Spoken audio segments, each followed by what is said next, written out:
반갑습니다.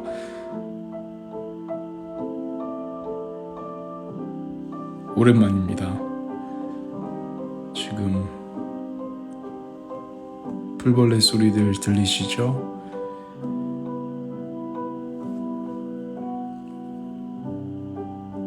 문을 열어놨더니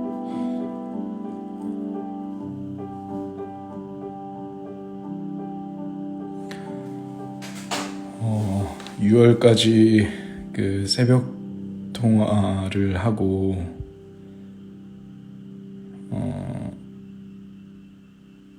이제 당분간 뭐 언제가 될지 모르겠지만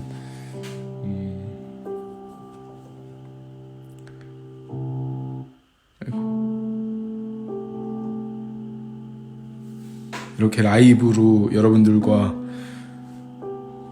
또 소통하는 시간은 당분간은 이제 또 자주 하지는 못할 것 같고요. 아마 또 기다리실 테니까 앞으로는 못할 것 같아요. 그리고 그 대신 그 시간들을 제 삶에 또 좋은 가사로 또 좋은 이야기들로 늘 그랬듯 그런 시간들을 잘 담아서 들려드릴 준비하고 있을 테니까요.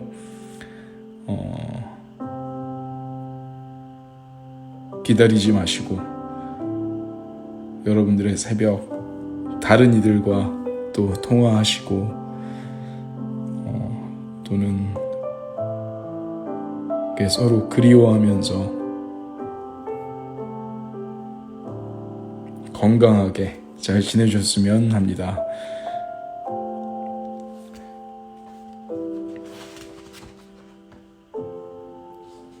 제가 오늘 읽어드린 책은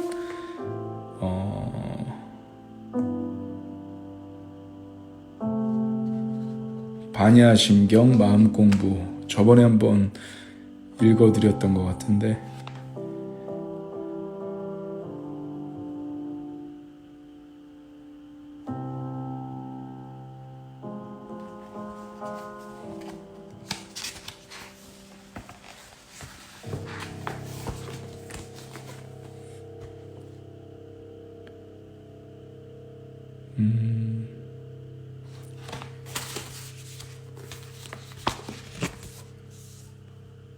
이건 지은이는 페이융이라는 중국의 대표 불경 연구가고요.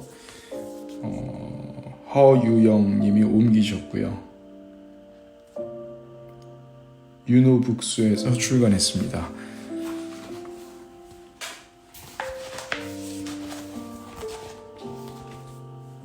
조금 어려운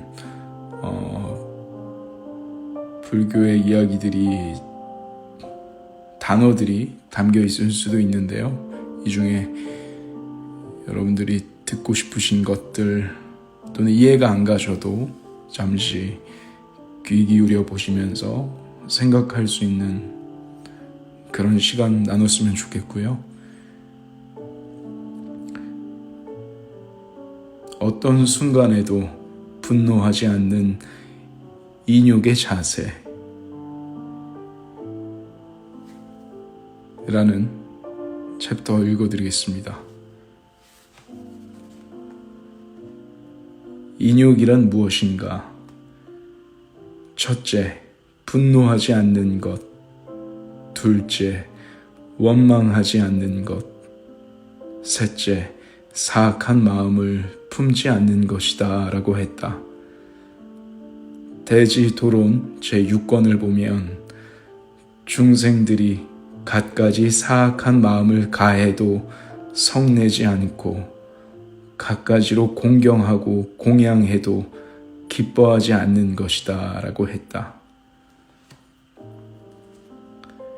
인욕의 핵심은 참는 것이 아니라 모욕이 닥쳤을 때 분노와 증오가 생기지 않는 것에 있다.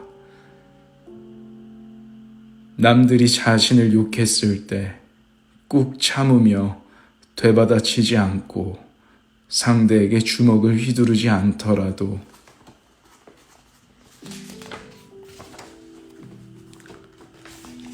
마음속에 화가 치밀고 지옥에 떨어지라고 상대를 저주한다면 그것은 인욕이 아니라 화를 마음속에 꾹꾹 눌러두는 것이다.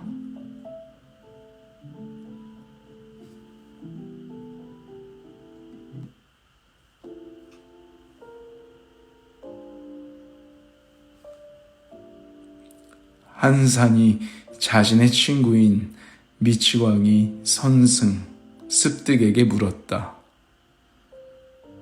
세상에서 누가 나를 비방하고 못살게 굴고 나를 욕되게 하고 비웃고 또 나를 무시하고 천대하고 미워하고 속인다면 어떻게 해야 할까?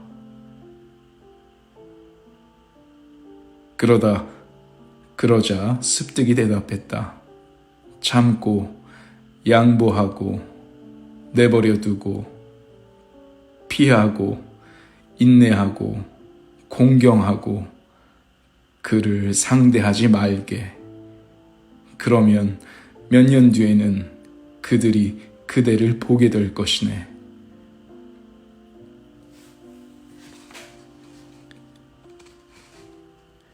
이런 인내는 최후의 승리를 위해 인내하는 중국식 권모와 비슷하지만 인욕의 인내는 그 대가로 승리가 찾아오지 않는다는 점에서 다르다.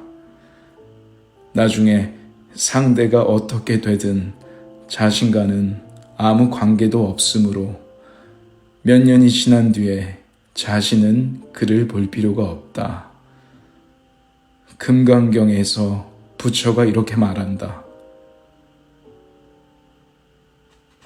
수보리야, 내가 옛날 가리왕에게 몸이 갈기갈기 잘렸을 때 나는 무엇이 나인지, 무엇이 타인인지, 또 무엇이 중생인지, 무엇이 목숨인지도 생각하지 않았다.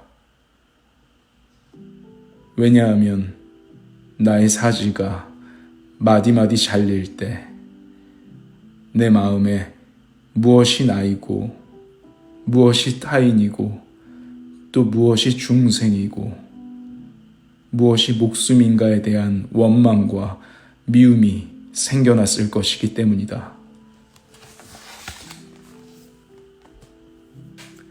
이것이 바로 가장 철저한 인욕의 경지다. 어떤 이가 부처를 욕했다. 하지만 부처는 화를 내지 않고 담담한 어투로 그에게 물었다. 그대가 누군가에게 선물을 주었는데 상대가 받지 않는다면 그 선물은 누구의 것인가? 그가 대답했다. 물론 내 것이지요. 부처가 말했다. 그렇다면 방금 전 그대가 내게 한 욕을 내가 받지 않는다면 그 역시 그대의 것이네.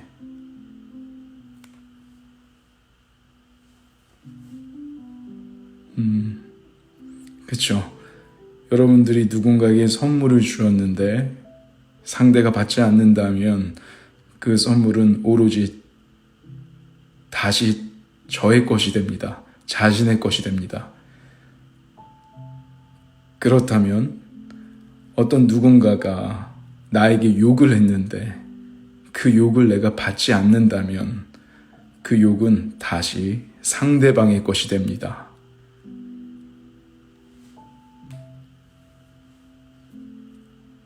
좋은 깨달음이고 이치입니다. 우리는 얼마나 온라인 세상 속에서 익명이라는 것 뒤에 숨어서 또는 실제로 만나면 어떤 활기찬 모습과 고통에 익숙하지 않은데 온라인이 주는 어떤 필터로 수많은 사람에 대해서 분석하고 쉽게 이야기합니다. 하지만 그 말을 상대가 받지 않는다면 그건 오로지 다시 자기 자신에게 되돌아가서 자기 자신의 마음에 쌓이는 그런 업보가 되는 거죠. 네.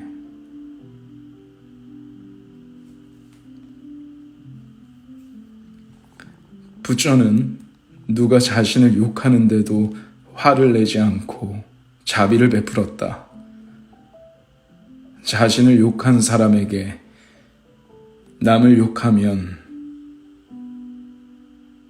악한 결과가 자신에게 돌아올 수 있음을 가르쳐주며 업을 짓지 말라고 타이른 것이다. 인욕은 내해, 내원해인이라고도 하는데 이는 남이 자신을 미워하고 해쳤을 때 보복하고 싶다는 마음을 참는 것이다. 안수고인이라는 인욕도 있는데 이는 질병이나 추위, 더위 같은 자연현상으로 인한 고통이 닥쳤을 때 차분한 마음으로 그것을 참으며 고통스럽게 여기지 않는 것이다.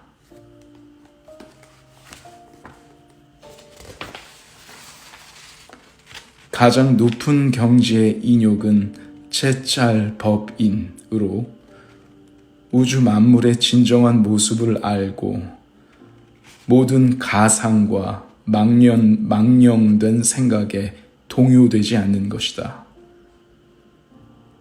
단지 참는 것만으로는 부족하다. 마음속에 꾹꾹 눌러둔 화가 결국 어디로 가겠는가? 고통을 고통으로 여기지 않는 연습, 모욕을 모욕으로 여기지 않는 연습을 하라.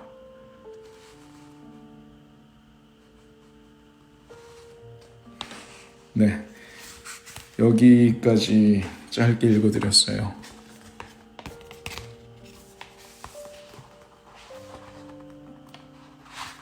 다시 한번 책 제목 소개해드리면요. 반야심경 마음공부라는 불경에 관한 조금 더 쉽게 풀어 쓴 책입니다. 저는 종교가 있지만 사실 굉장히 자유롭고요. 여러 가지 종교를 다 존중합니다. 그 안에서 배울 수 있는 것들도 많고요. 그래서 이 책 소개해 드렸고요.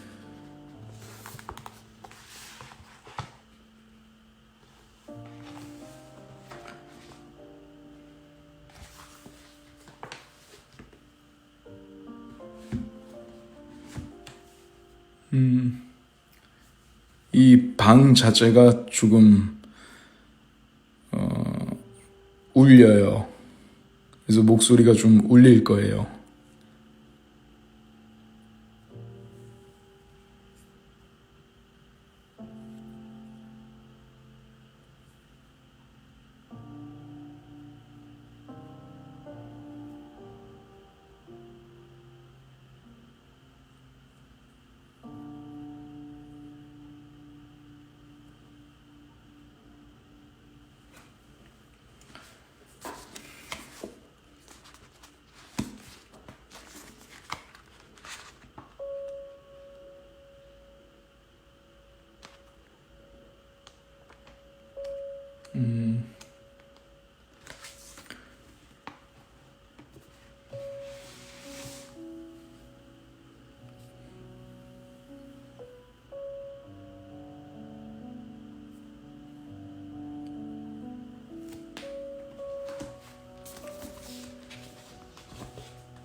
이제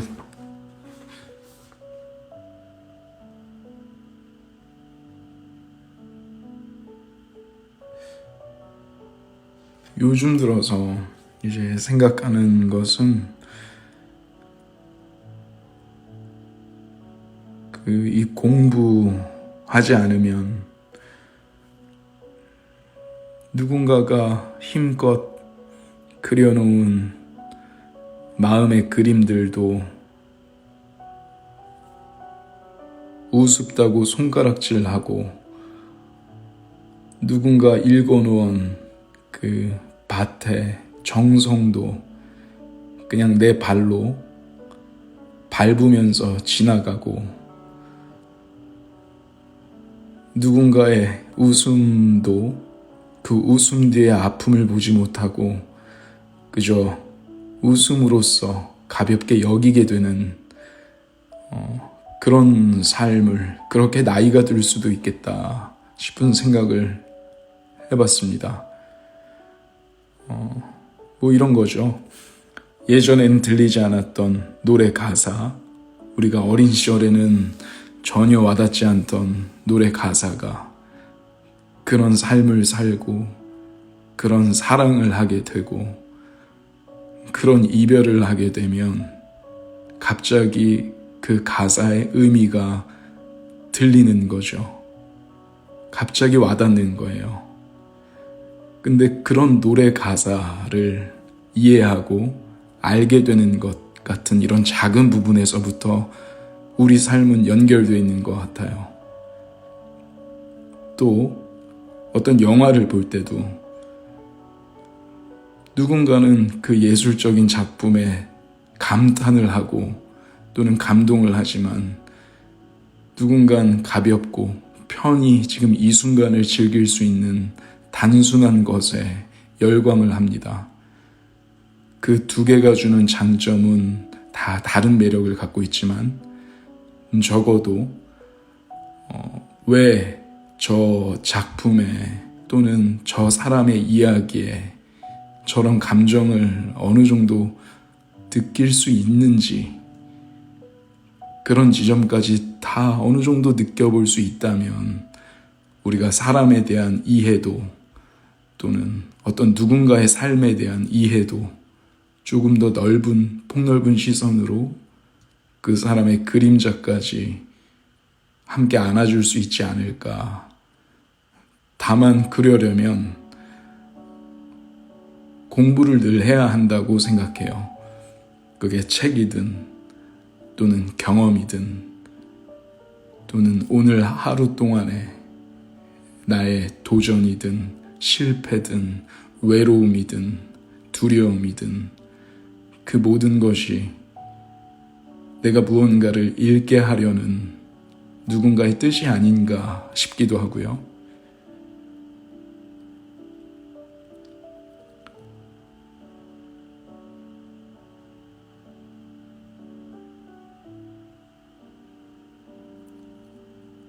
그 두려움이 행복의 친구였다는 사실도 뭐 공부를 하고 경험을 하고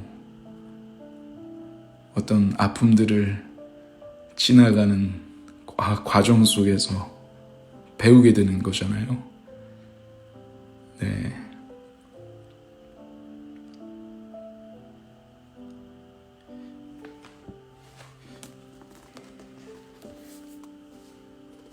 여러분들과 이렇게 노래로 소통하고 목소리로 이야기 나누고 가사로 무언가를 서로 나누는 이 감정 모든 것들은 여러분과 제가 삶에서 공부한 것들 또는 경험한 것들 여러 가지 중에 닿는 지점이 있어서일 거예요. 여러분들이 고인 어떤 순간 속에서 제가 고인 순간 속에서 우리가 같이 느꼈던 그 감정이 우리도 모르게 공부가 돼서 깨닫는 어떤 마음이 돼서 그게 서로 손을 잡은 것이 아닌가 싶거든요.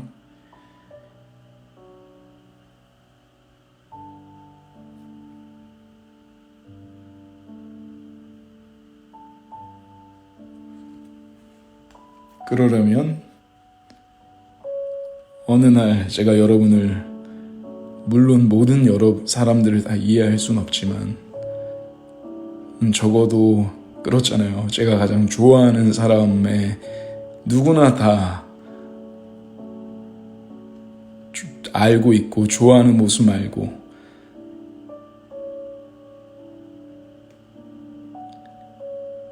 이 사람의 그림자 또는 이 사람이 정말 알아줬으면 하지만 사실 드러내지 못하는 어떤 아픔들, 소중한 아픔들, 우린 그런 지점을 봐주는 사랑 또는 사람을 찾고 있는 것 같습니다.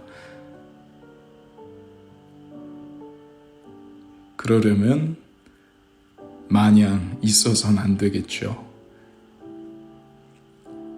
시간이 가면 갈수록 부족하고 모자르고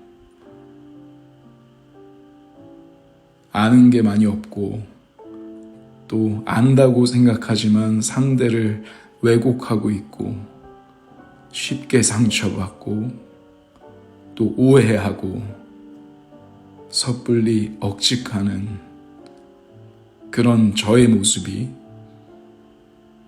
누군가의 소중한 마음을 다치게 할 수 있다 라는 생각을 늘 생각하면서 마음 공부하고 지내겠습니다.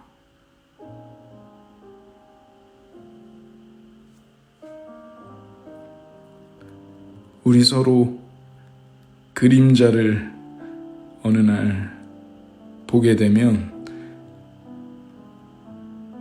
그 그림자를 비춰왔던 더 큰 빛도 마음껏 음미하고 만끽하면서 행복할 수 있을 거예요.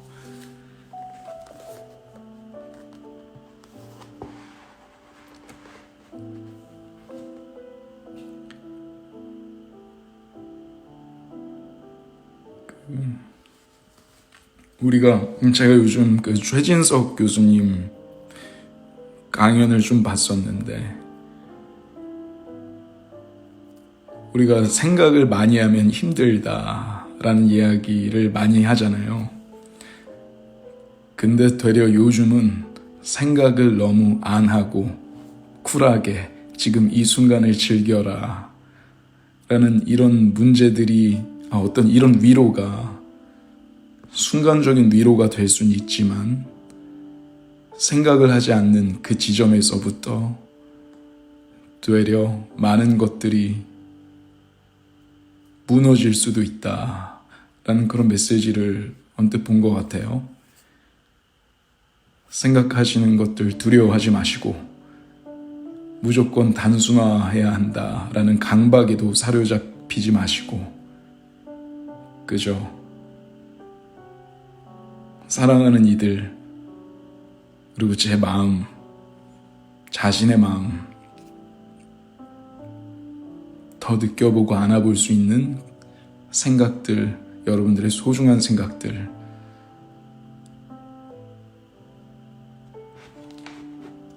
자주 하시기 바랍니다.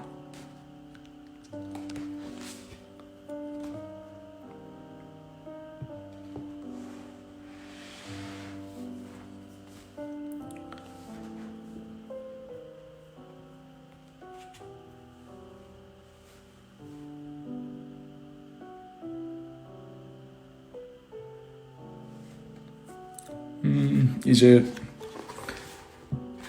마지막으로 제가 추천해드릴 책,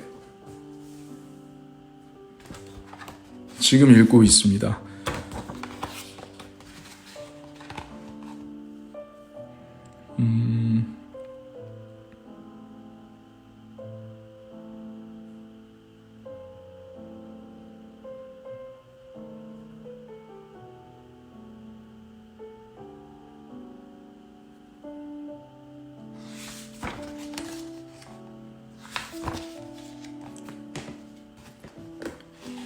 이제 오늘 마지막은 아닙니다, 여러분.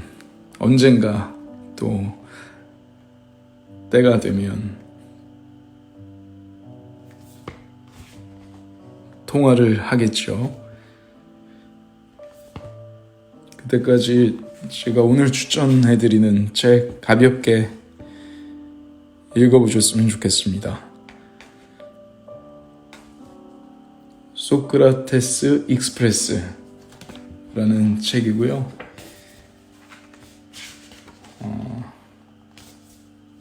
에릭 와이너가 지었고요. 김하연 이미 옮기셨습니다.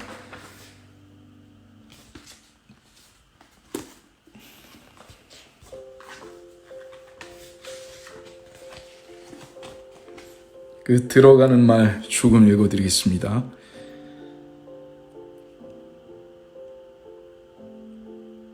출발. 배가 고프다. 벌써 와닿죠?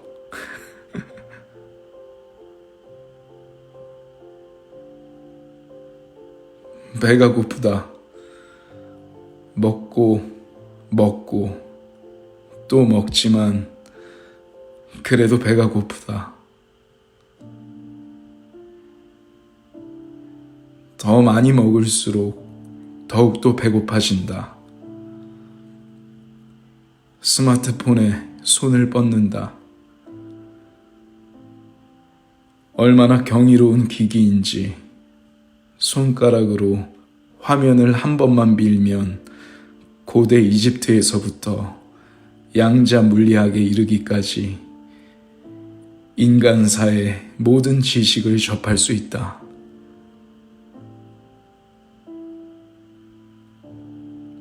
우리는 그 지식을 개걸스럽게 먹어치우지만 그럼에도 여전히 배가 고프다.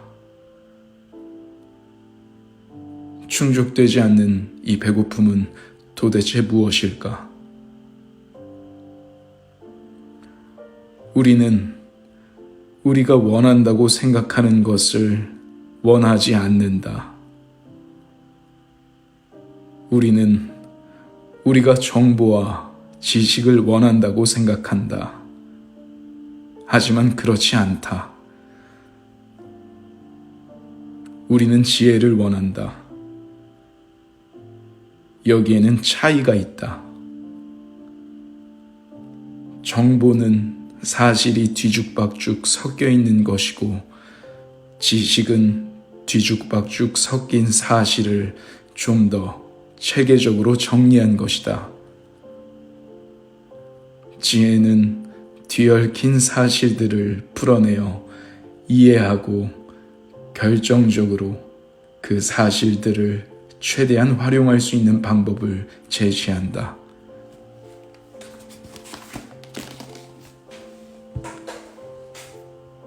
영국의 음악가 마일스 킹턴은 이렇게 말했다. 지식은 토마토가 과일임을 아는 것이다. 지혜는 과일 샐러드에 토마토를 넣지 않는 것이다. 지식은 안다. 지혜는 이해한다. 지식과 지혜의 차이는 종류의 차이이지 정도의 차이가 아니다. 지식이 늘어난다고 해서 반드시 지혜가 늘어나는 것은 아니며 실제로 지식이 늘면 오히려 덜 지혜로워질 수도 있다.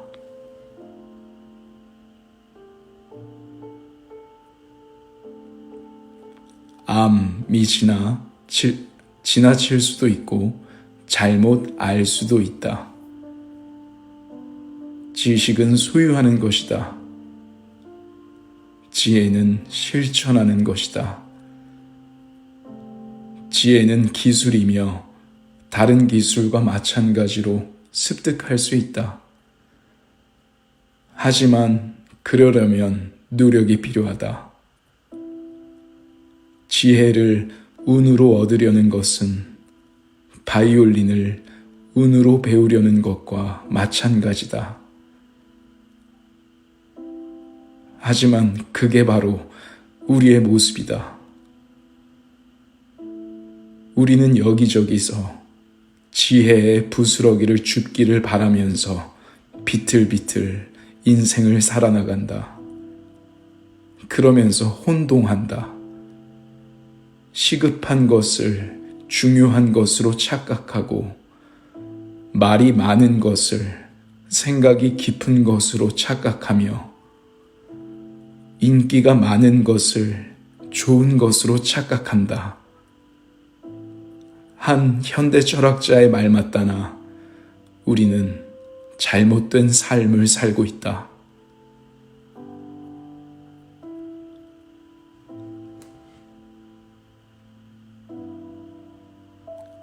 나도 거의 언제나 배가 고프다. 내 생각엔 기억 내내 나를 끈질기게 따라다닌 우울 때문인 것 같다. 지난 몇 년간 다양한 방법으로 그 허기를 채워보려 했다. 종교, 심리상담, 자기계발서,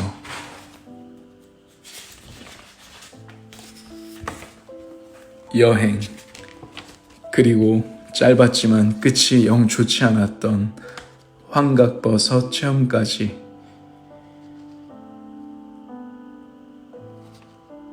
전부 어느 정도 효과가 있었지만 배고픔이 완전히 해소되지도 효과가 오래 계속되지도 않았다.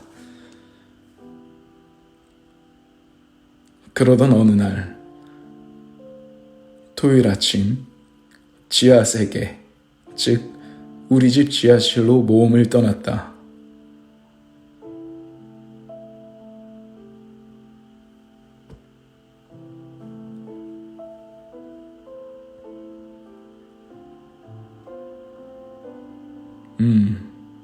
이제 이분은 지하실로 이제 모험을 떠난 거예요. 계속 허기가 채워지지 않은 거죠. 잠깐만요.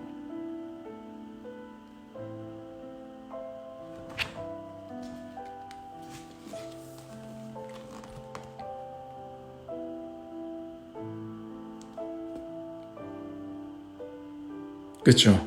이제 여러 종교, 심리상담, 자기계발서, 여행, 그리고 먹는 것, 여러 가지로 자기 자신의 허기를 채워보려 했던 것 같아요. 근데 이제 해소가 되지 않던 어느 날 이제 자기의 지하실로 모험을 떠납니다. 지하실은 내가 거실에 놓을 수 없다고 판단한 책들을 격리해두는 곳이다. 그곳에서 왜 방귀가 나올까와 바보들을 위한 자산관리 사이에 낀 윌 듀런트의 1926년 책 철학 이야기를 발견했다.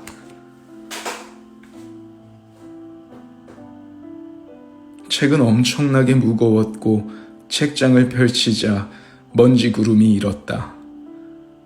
나는 먼지를 깨끗이 닦아내고 책을 읽기 시작했다.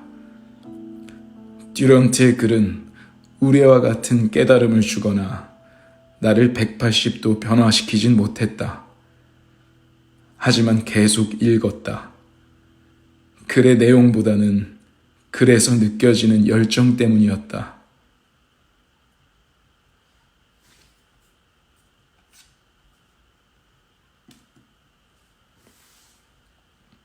듀런트는 누가 봐도 사랑에 빠져 있었다.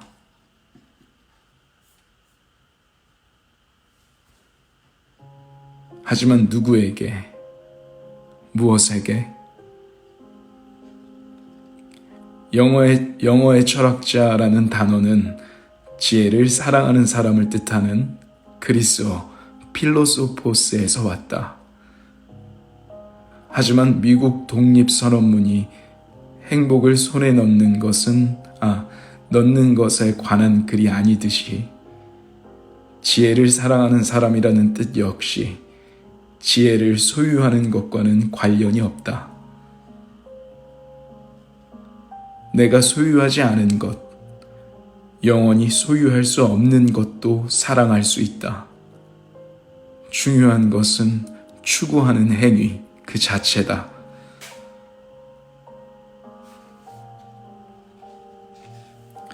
나는 지금 기차에서 이 글을 쓰고 있다. 노스캐롤라이나의 어디쯤이나, 아니 사우스캐롤라이나인가 잘 모르겠다. 기차를 타고 있으면 여기가 어디인지 또 지금이 몇 시인지 모르기 쉽다. 나는 기차를 좋아한다. 더 정확히 말하면 기차 타는 것을 좋아한다.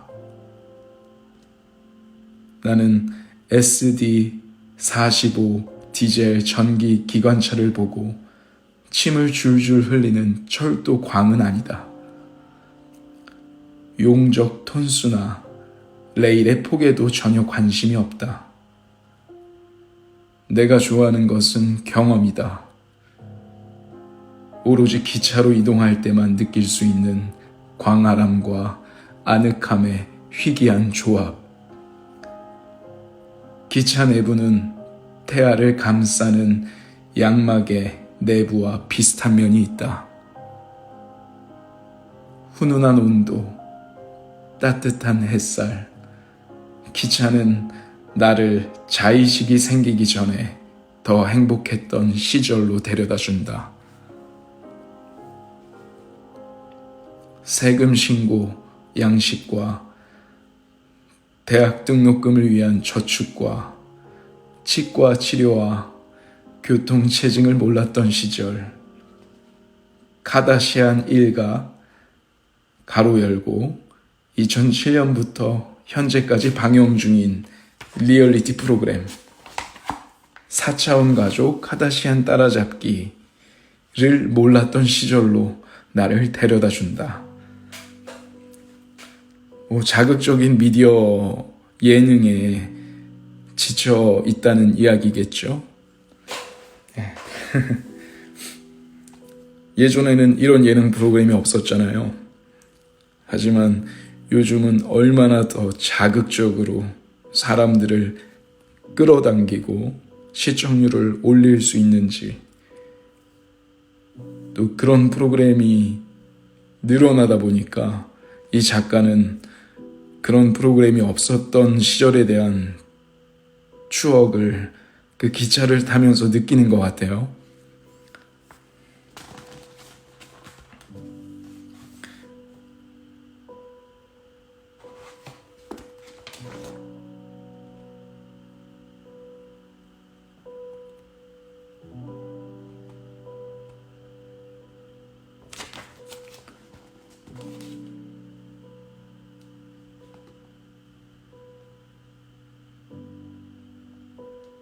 그러면서 이제 이 작가가 기차에서의 감정들을 써내려고 합니다.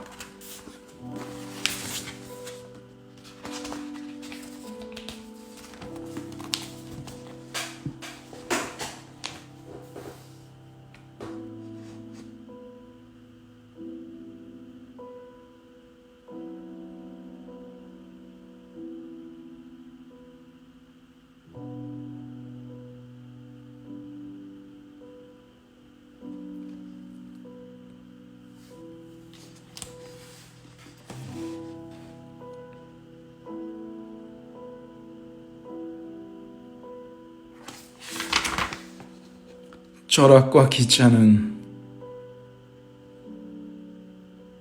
서로 잘 어울린다.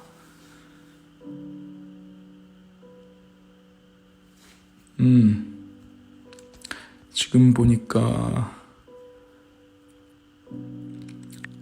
어머님 유퀴즈 나오시고 옹기제부 마감됐다는 그쵸? 이걸 혼동하시고 오해하시는 분들이 있을 수 있어요. TV로 인해서 인기가 생기는 것 아니냐. 하지만 여기서 중요한 지점은요. 인기를 위해서 TV나 매체를 활용하려 든다. 이건 순서가 바뀐 거죠.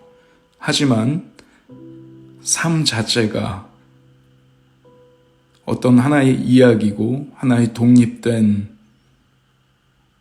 삶으로서의 가치가 생긴다면 방송국 입장에서도 그 이야기를 사용하고 싶은 거예요.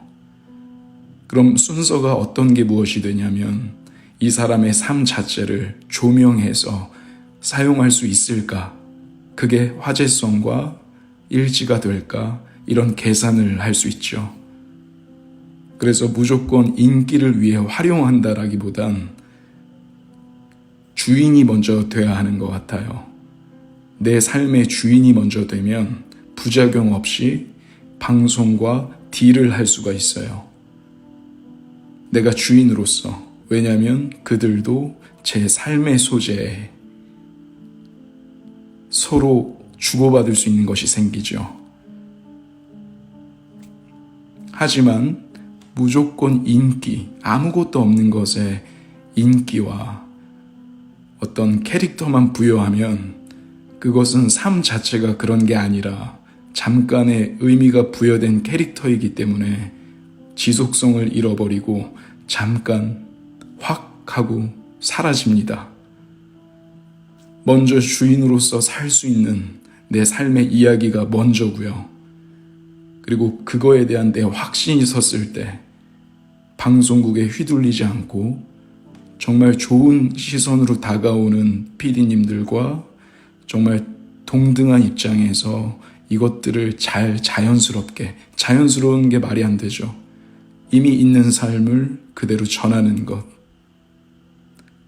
그런 지점에서는 되게 건강한 TV를 활용할 수 있는 것 같아요. 하지만 있지도 않은 것에 대한 캐릭터, 거기에 대한 의미 부여, 그걸로 파생되는 수많은 비즈니스와 어떤 다른 허황된 가치들, 그런 지점들이 생기면 위험해지는 것 같아요.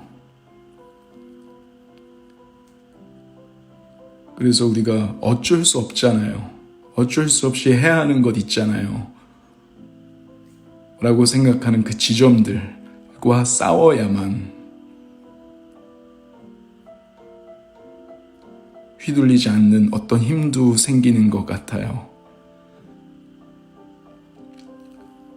만약 우리가 살인자에게 또는 범죄자에게 물어봤을 때 어쩔 수 없잖아요. 어쩔 수 없는 삶도 있잖아요. 라는 것으로 변명이 된다면 우리는 절대 고개를 수긍할 수 있는 어떤 떨림 또는 마음 가질 수가 없겠죠.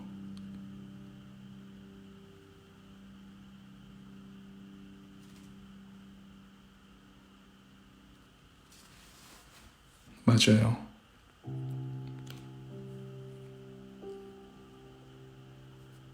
그 지점, 어쩔 수 없는 것들과 타협을 했다면 아마 제 노래나 제 이야기가 여러분들과 닿을 기회가 많지 않았을 거라고 생각합니다.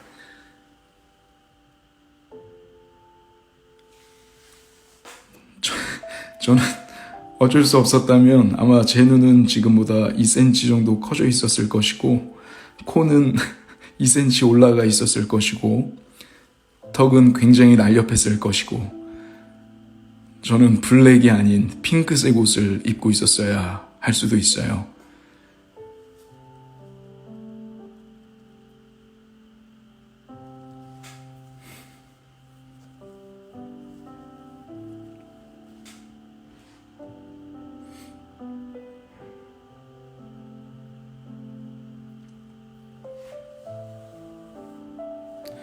네, 저는 어쩔 수 없음과 싸워서 어쩔 수 없이 닮아있는, 아니 어쩔 수 없음이 아니라 제가 원한 것도 아니지만 제가 너무나 사랑하는 우리 가족의 얼굴로 무대에 설 수 있었던 것 같습니다. 자,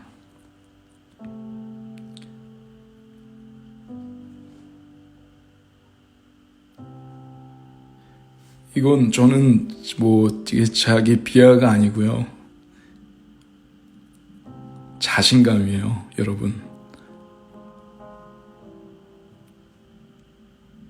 제가 말은 그렇게 하지만 정말 그게 상처였다면 이렇게 오래 이렇게 여러분들이 생각하는 비하를 할 수 있었을까요?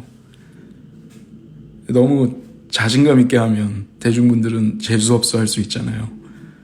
그래서 낮췄던 거니까 오해하지 마세요. 죄송하지만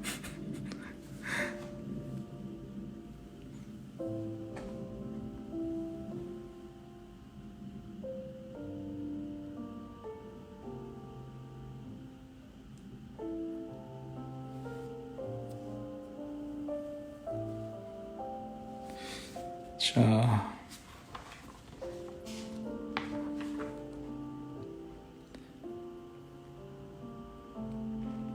이제 나머지 부분 읽어드릴게요.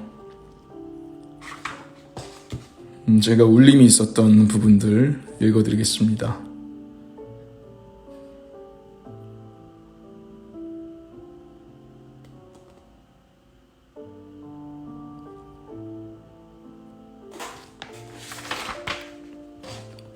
철학과 기차는 서로 잘 어울린다. 기차 안에서 나는 생각을 할 수 있다. 버스에서는 생각할 수 없다. 아주 조금도 불가능하다. 느껴지는 감각이 다르기 때문이거나 어쩌면 연상작용 때문일 수 있다.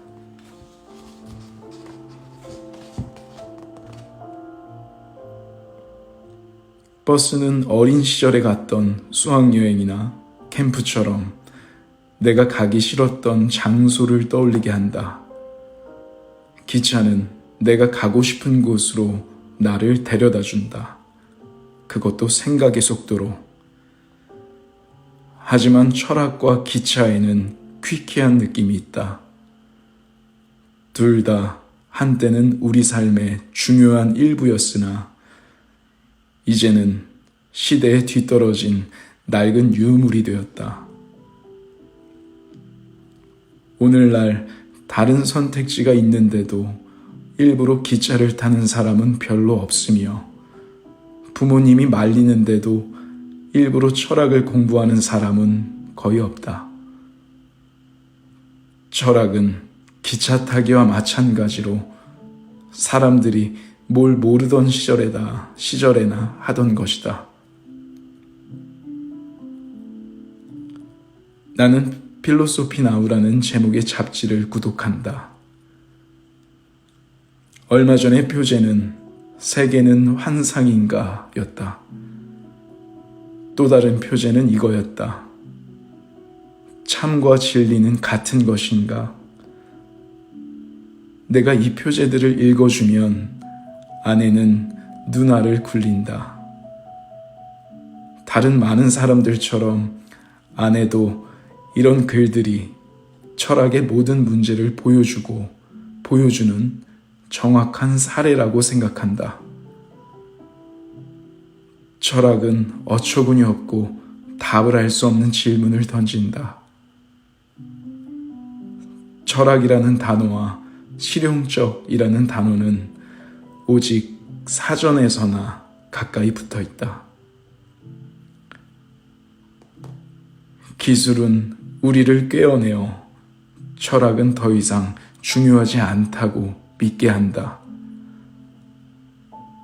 알고리즘이 있는데 왜 아리스토텔레스가 필요하겠는가? 디지털 기술은 삶의 작은 질문에 답하는 능력이 무척 탁월해서 우리는 이 기술이 삶의 커다란 질문에도 쉽게 답해 줄 거라 생각한다. 하지만 그렇지 않다. 시리가 맛있는 브리또 가게를 찾는 데는 뛰어날지 모른다. 하지만 그 브리또를 가장 맛있게 즐길 수 있는 방법을 물어보면 아무 대답도 내놓지 못할 것이다.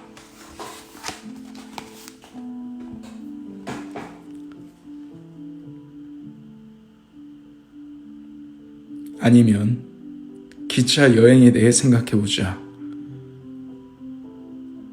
기술과 그 지배자인 과학은 기차의 속도, 무게, 질량은 물론 기차 내부에서 와이파이가 계속 끊기는 이유까지 설명해 줄 수 있다. 하지만 그 기차를 타고 고등학교 동창회에 참석할지 말지, 늘 사람을 짜증나게 하지만 현재 중병을 앓고 계신 칼 삼촌을 찾아뵐지 말지는 알려주지 않는다. 철학은 답을 내놓지 못한다. 하지만 철학은 새로운 렌즈를 통해 세상을 바라보게 도와주고 바로 거기에 큰 가치가 있다. 우리 동네 서점에는 철학 섹션과 자기계발 섹션이 붙어 있다.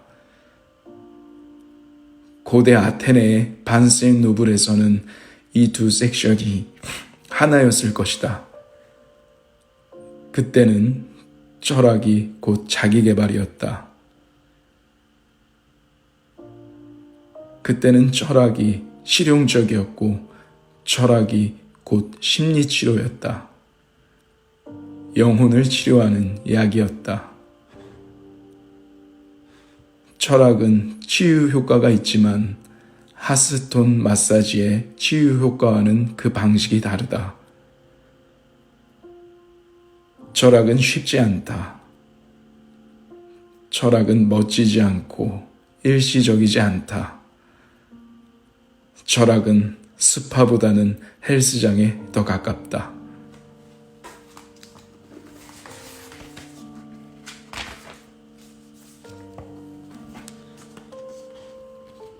오늘날 대부분의 학교에서는 철학을 가르치지 않는다. 철학에 대해 가르친다. 학생들에게 철학적으로 사색하는 법을 가르치지 않는다. 철학은 다른 과목과는 다르다. 철학은 지식 체계가 아니라 하나의 사고방식, 이 세상에 존재하는 방식이다. 무엇을 이나 왜가 아니라 어떻게다. 네, 여기까지만 읽어드리겠습니다. 네.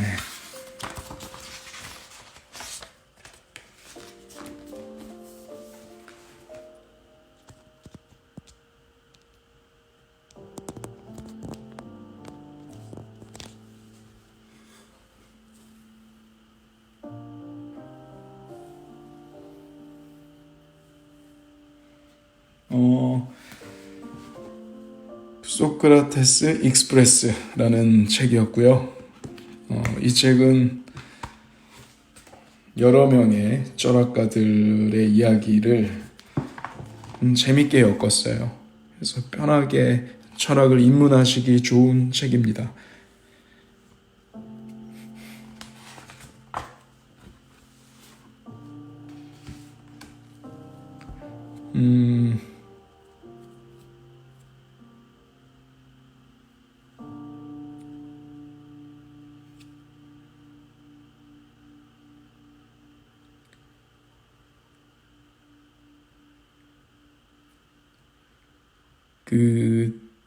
주인으로 산다.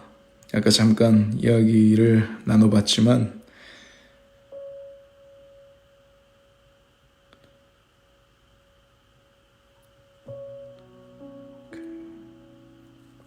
그런 조인석 교수님 강연 중에 그런 이야기가 있었던 것 같아요. 물론 이제 제가 확실하게 기억을 하는지는 지금 몰라서 여러분들이 감안하고 이해해 주시면서 들어주시길 부탁드리겠습니다. 선도한다, 선진국 이런 단어에는 지금 무언가 일어나지 않은 것들을 창의적으로 생각하고 새롭게 나아가려 하는 그런 힘, 이런 지점을 갖고 있는 것, 그런 생각을 인지하는 것, 거기에서 선진국과 중진국, 후진국이 나누어진다고 그런 설명을 하셨어요. 근데 선진국은, 선도하는 힘은 아직 일어나지 않은 것들을 포착하고 그것에 대해서 생각하고 상상하고 사색하기 때문에 뒤에서 따라가는 입장에서는 그 선도하려 하는 힘이 불편하고 오버한다라고 생각하고 또는 이해가 안 될 수도 있는 지점이 있을 수 있대요. 그래서 중진국의 입장에서는 앞으로 나아가려는 새로운 참신한 생각보다는 따라하려는 것, 그리고 그런 제도에 관련된 지적과 비판, 그런 분석만 하게 된다, 이런 말씀이었던 것 같아요. 근데 음악도 같은 지점이 있다 생각합니다.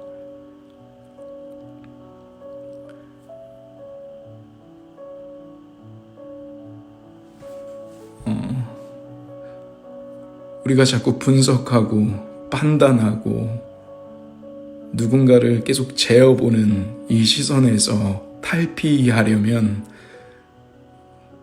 내가 주인으로서 있어야 하는 것 같아요. 근데 음악도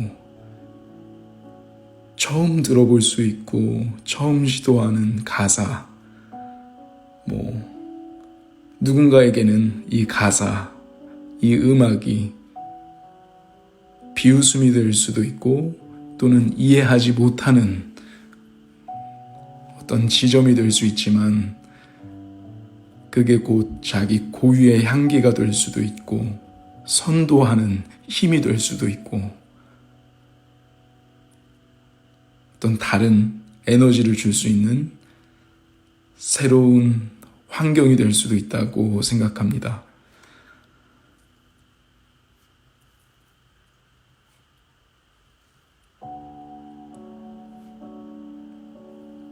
삶도 그렇죠.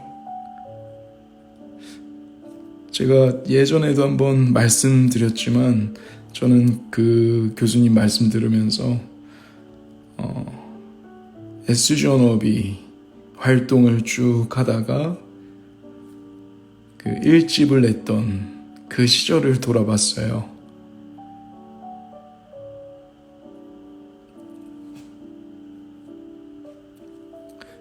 워너비로 워낙 많은 분들께 사랑을 받았었기 때문에 제가 1집을 자작곡으로 딱 채워서 세상에 나오겠다라고 얘기했을 때 주변에 한 10 중에 9은 진호야, 사람들이 원하는 건 그런 게 아니야. 사람들은 SG워너비를 원해. 또는 소몰이 창법을 원해. 또는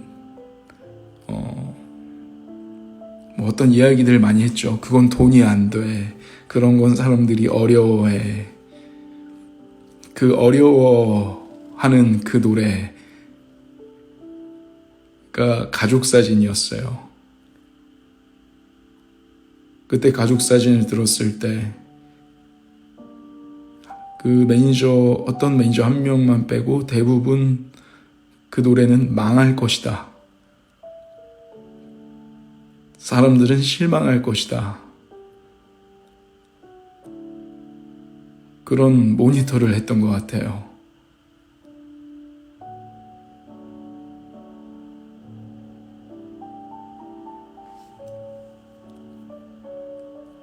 근데 이해가 되는 게 그들한테 음악은 돈이었던 거예요. 그리고 어떤 일기장 또는 메시지를 전달한다 라는 느낌으로 음악을 활용하는 게 아니라 그저 즐기고 이게 흥행을 하면 좋은 음악이 되는 거죠. 그 관점에서만 무언가를 봤던 거예요. 그렇기 때문에 철학은 중요해요. 공부는 중요해요. 우리가 여러 렌즈를 끼고 상대방을 100% 이해할 순 없지만 다양한 시선으로 저 사람이 지금 용기 내는 시선들을 어느 정도는 나눌 수 있어야 한다고 생각을 해요.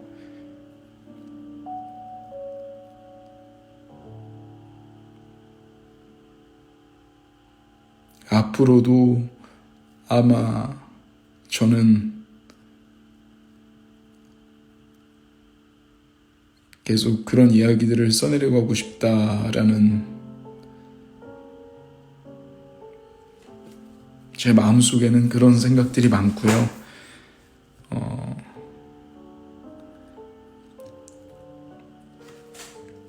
근데 재밌는 건 그 이후에 주차장에서 저에게 그 가족 사진은 돈이 되지 않고 이거는 대중들이 어려워한다 라고 얘기했던 그 매니저 형이 지하 주차장에서 가족들을 보러 올라가야 하는데 하루가 힘들었나 봐요.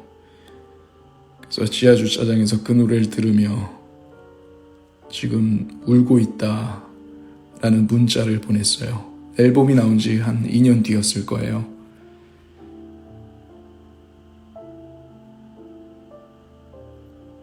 여러분들의 삶도 오늘 우리가 이제 새벽 통화가 당분간은 이제 못하겠지만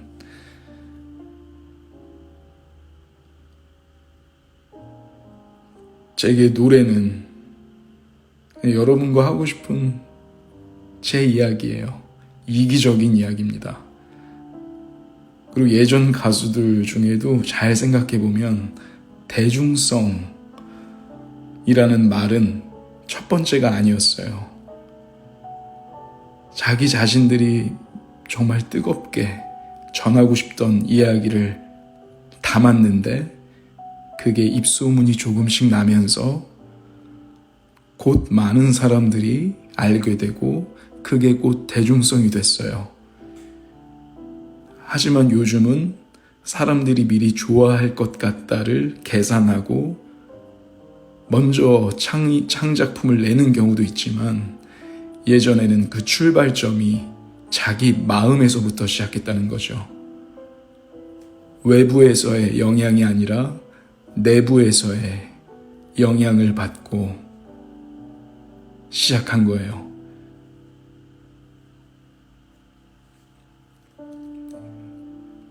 여러분의 삶도 저의 삶도 외부의 영향은 늘 받고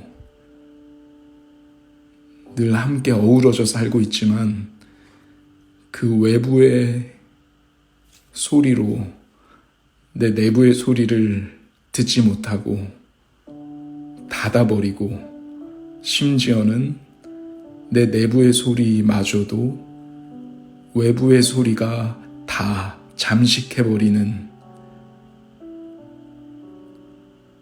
그런 일이 일어나지 않기 위해서는 우리는 늘 진지함을 두려워하지 않고 생각하는 것을 두려워하지 않고 무조건 쿨하고만 하고자 하는 단순해지려고만 하는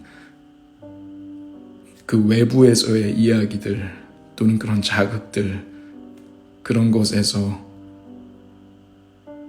그 경계에 서 있어야 한다고 생각합니다. 그리고 저도 이 말을 하고 있는 지금 저의 모습도 세상에 남겨질 것이고, 제 말들도 제가 책임져야 할 것이고, 제 음악도 앞으로 오늘 이 순간을 기억하는 여러분들께 음악으로 계속 무언가를 들려드려야 하는 상황이 될 거예요.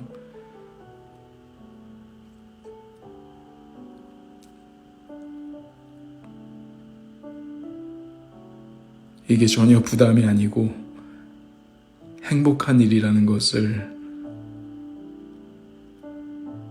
노래하며 살겠습니다, 여러분.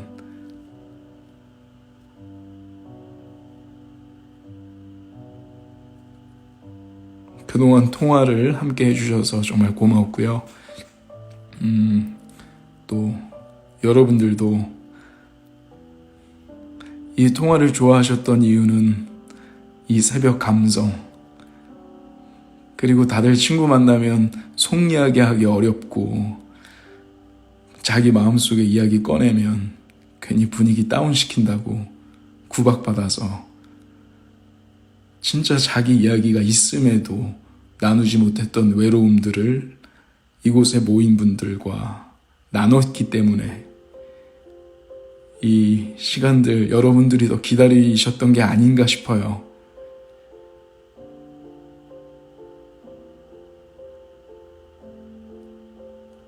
우리 이미 그게 중요하다는 걸 아는 거예요. 우리 내부의 소리가. 그 내부의 소리는 누군가 용기 내서 건드려 주거나 아니면 내가 내 스스로 건드려 주거나 음악이 건드려 주거나 어떤 예술이 건드려 주거나 그렇게 겉이 아닌 마음을 건드리는 아주 소중한 시간들이었습니다. 오늘의 통화, 그리고 그동안의 통화, 저에게도 위로였어요. 고맙습니다, 여러분.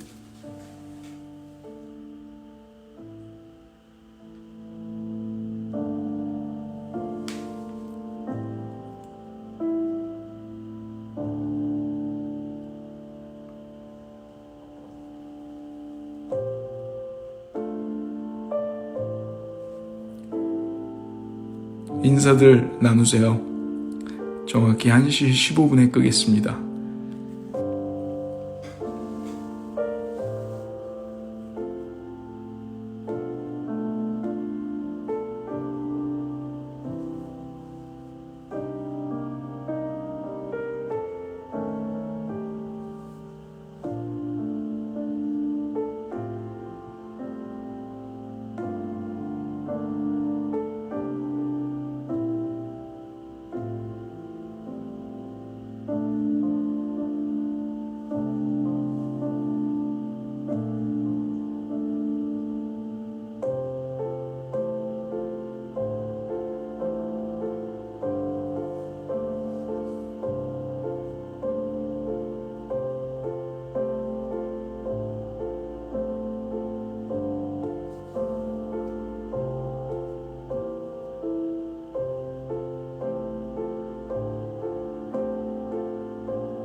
갑니다, 여러분. 근데 또 옵니다. 아쉬워하지 마시고 여러분들 그리운 만큼 노래하겠습니다. 다음 앨범, 다음 노래는 얼마나 많은 마음이 담겨 있을까요?